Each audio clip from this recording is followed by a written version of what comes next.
Untuk apa tongkat yang engkau bawa itu? Untuk mengejar anjing atau memukul anak-anak yang sebaya denganmu? Di mana pedang dan baju besimu? Rupanya kau sudah bosan hidup ya, kasihan.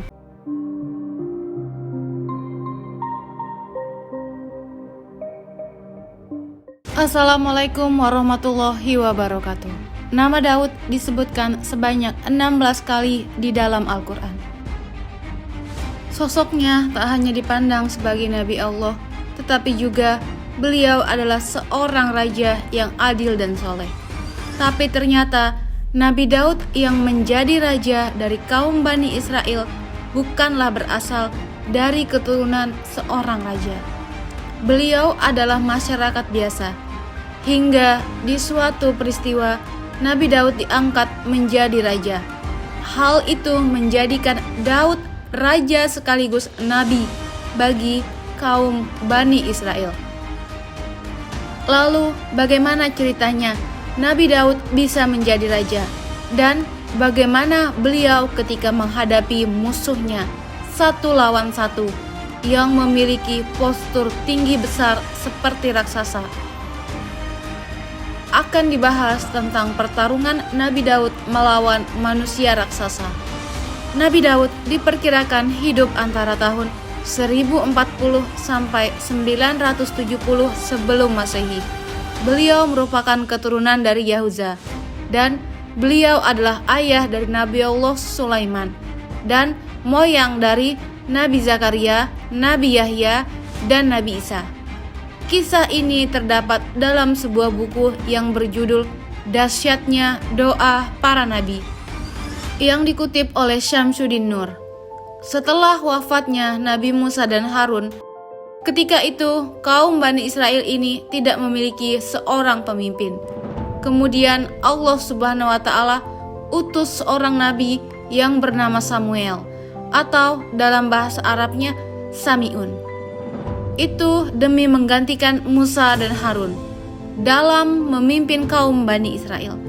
Tapi entah karena ngeyel atau memang hanya tukang protes saja, ketika itu kaum Bani Israel ini mulai bosan dengan kondisi itu. Mereka bilang, masa kaum ini selalu dipimpin oleh seorang nabi, mulai dari Yusuf, Musa, Harun. Kami mau seorang raja. Padahal sudah enak-enak Allah Subhanahu wa Ta'ala utus kepada mereka seorang nabi sebagai pemimpin. Tapi mereka malah meminta dipimpin oleh seorang raja. Keinginan Bani Israel ini pun disampaikan kepada Nabi Samuel. Samuel pun menyarankan supaya Bani Israel bersabar, menunggu mukjizat dari Allah Subhanahu wa Ta'ala. Kemudian Nabi Samuel berdoa meminta petunjuk dari Allah Subhanahu wa Ta'ala. Akhirnya pada suatu hari ada seorang pria yang sedang mengembala keledai-keledainya. Tiba-tiba satu dari keledainya itu terlepas. Kemudian pria ini pun mencari keledainya yang lepas itu selama berhari-hari. Singkat cerita, karena keledainya itu tidak ditemukan, pria ini pun pergi mendatangi Nabi Samuel, yang ketika itu Nabi Samuel tengah berada bersama-sama orang-orang Bani Israel. Dan tanpa disangka-sangka, rupanya setelah Nabi Samuel melihat pria yang sedang mencari keledainya itu, tiba-tiba Nabi Samuel mengatakan kepada orang-orang bahwasanya pria yang mencari keledainya itu akan menjadi raja pertama dari Bani Israel. Orang-orang pun kaget dan merasa tak percaya. Yang benar saja, raja pertama mereka adalah mantan seorang pengembala keledai. Dia orang miskin, tidak punya nasab yang tinggi, tidak punya harta, dan berasal dari kaum bawah. Bukannya mereka senang punya raja baru, malah ketika itu sebagian orang-orang tidak mau mengakui bahwa pria itu adalah raja mereka. Ini dikasih nabi minta raja, giliran dikasih raja malahan banyak protes. Pria pengembala keledai ini bernama Tolut. Dia yang nantinya akan menjadi raja pertama bagi kaum Bani Israel. Pada suatu hari akan terjadi perang antara kaum Bani Israel melawan sebuah kabilah bernama Jalut. Kala itu kaum Bani Israel dipimpin langsung oleh raja mereka, yaitu Talut. Talut pun mulai mengumpulkan pasukan yang dia ambil dari orang-orang Bani Israel. Ketika itu ada sebagian orang yang mau dan ada pula sebagian orang yang tidak mau ikut perang. Karena kabilah Jalut ini adalah orang-orang yang kuat dan raja mereka punya postur badan yang tinggi besar serta mempunyai otot yang kekar. Ditambah lagi, Jalut ini punya pasukan yang sangat banyak. Makanya, sebagian orang Bani Israel tidak mau ikut perang. Karena mereka takut dengan kabilah Jalut, yang ketika itu terkenal suatu kabilah yang kuat. Setelah Raja Talut mengumpulkan pasukan perangnya, ada seorang bapak yang punya 3 anak laki-laki, yang memasukkan ketiga anaknya itu ke dalam pasukan Raja Talut. Bapak ini bernama Yisya. Salah seorang dari anaknya ini bernama Daud. Yisya berpesan kepada anaknya ini, supaya nanti kalau ikut perang, jangan perang di barisan paling depan. Akhirnya berangkatlah pasukan Bani Israel ini menuju medan peperangan. Maka ketika mereka telah sampai, di depan sana ada pasukan dari kabilah Jalut. Mereka melihat jumlah dari pasukan Jalut ini sangat banyak. Dan mereka besar-besar, kemudian dipersenjatai lengkap, mulai dari pedang, tombak, dan baju besi. Maka banyak ketika itu orang-orang Bani Israel yang menjadi down dan takut. Ada beberapa orang yang mundur dari pasukan itu sebelum perang. Maka hanya tersisa segelintir orang saja yang berani dan siap untuk berperang melawan kabilah Jalut. Sebelum dimulainya peperangan, raja dari kabilah Jalut yang memiliki postur tubuh raksasa maju ke barisan depan. Raja Jalut ini, jika di bahasa populernya dia bernama Goliat. Kemudian dia menantang 1 lawan 1 kepada pasukan Bani Israel. Namun tidak seorang pun dari tentara Bani Israel yang berani menerima tantangan itu. Kemudian Raja Jalut mengejek dan menghina pasukan Bani Israel. Mendengar kesombongan Raja Jalut, kemudian Raja Talut berkata kepada sisa pasukannya yang sedikit itu, "Siapakah di antara kalian yang bisa membunuh pimpinan kabilah Jalut? Maka akan kunikahkan dia dengan putriku. Dan suatu hari dia akan menggantikanku sebagai raja dari Bani Israel." Karena Raja Talut ini tidak punya anak laki-laki yang nantinya akan mewarisi tahta kerajaan Bani Israel. Karena itu, Raja Talut ketika itu mengadakan semacam sayembara. Tapi ketika sayembara itu diserukan kepada kaum Bani Israel, mereka semua tertunduk takut. Mereka pikir mustahil untuk bisa melakukannya. Dan ini sama saja aksi bunuh diri. Dari sisa pasukan Bani Israel yang sedikit itu, ternyata ada seorang anak muda yang memberanikan dirinya untuk maju melawan Raja Jalut yang bertubuh raksasa itu. Dia adalah Daud. Daud maju ke depan menawarkan diri. Yang padahal dia sudah dititipkan pesan oleh ayahnya tadi untuk tidak berperang di barisan depan. Ketika itu Raja Talut sempat pesimis. Apa iya anak yang masih di bawah umur yang bernama Daud ini sanggup untuk melawan Raja Jalut yang perkasa? Sekali lagi Raja Talut merasa berat dan ragu. Belum lagi ketika itu Daud atau Nabi Daud muda ini hanyalah seorang pengembala kambing yang bertubuh kecil dan bukanlah seorang prajurit perang. Kemudian Daud berkata kepada rajanya, "Wahai rajaku, janganlah engkau terpengaruh dengan usia mudaku dan keadaan fisikku. Aku tahu engkau ragu-ragu dan khawatir untuk melepaskanku melawan Jalut yang perkasa itu. Tapi ingatlah bahwasanya yang menentukan kemenangan dalam pertarungan bukanlah hanya kekuatan fisik dan kebesaran badan belaka. Yang lebih penting adalah keteguhan hati, keuletan bertempur, iman dan kepercayaan kepada Allah Subhanahu wa Ta'ala yang menentukan hidup dan mati bagi seorang hambanya.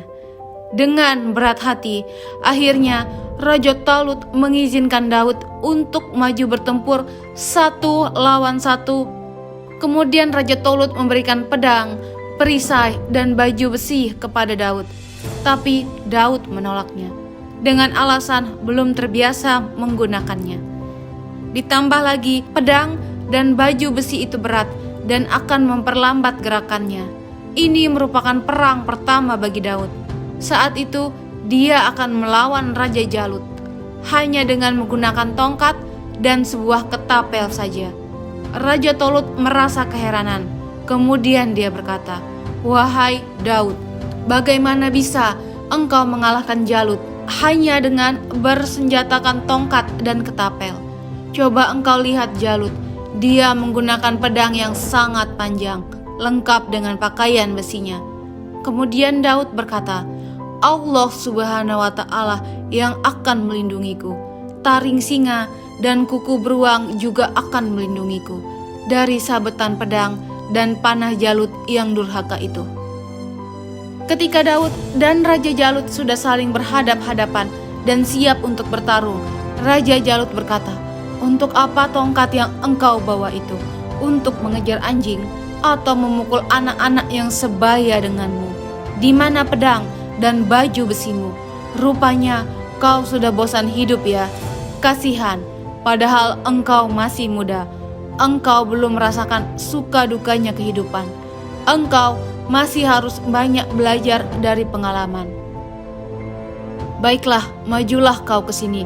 Aku akan membunuhmu dengan sekejap. Dagingmu akan kujadikan makanan yang lezat bagi binatang-binatang di darat dan burung-burung di udara." Merasa diremehkan, kemudian Nabi Daud berkata, "Kau boleh bangga dengan zirah dan topi bajamu.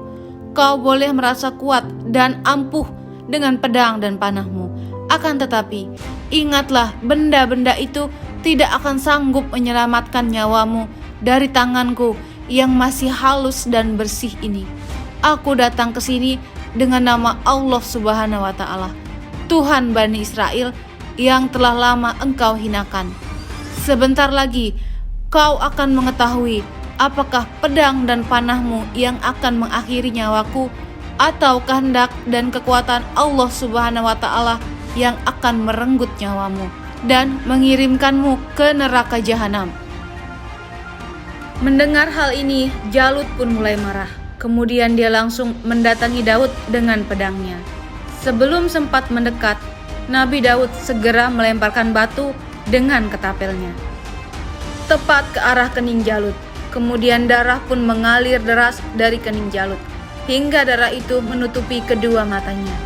Atas izin dari Allah Subhanahu wa Ta'ala, pada lemparan ketapel yang kedua dan ketiga membuat Jalut tersungkur di atas tanah dan langsung meninggal dunia. Matilah Jalut ini membuat tentara dari kaumnya mundur dari peperangan. Artinya, ketika itu kaum Bani Israel memenangkan peperangan dengan hanya duel 1 lawan 1 antara Nabi Daud dan Jalut. Mereka mengalahkan tentara Jalut dengan izin Allah, dan dalam peperangan itu Daud membunuh Jalut. Kemudian Allah memberikan kepadanya pemerintahan dan hikmah sesudah meninggalnya Talut. Seandainya Allah tidak menolak sebagian umatnya dengan sebagian yang lain, pasti rusaklah bumi ini. Tetapi Allah mempunyai karunia yang dicurahkan atas alam semesta.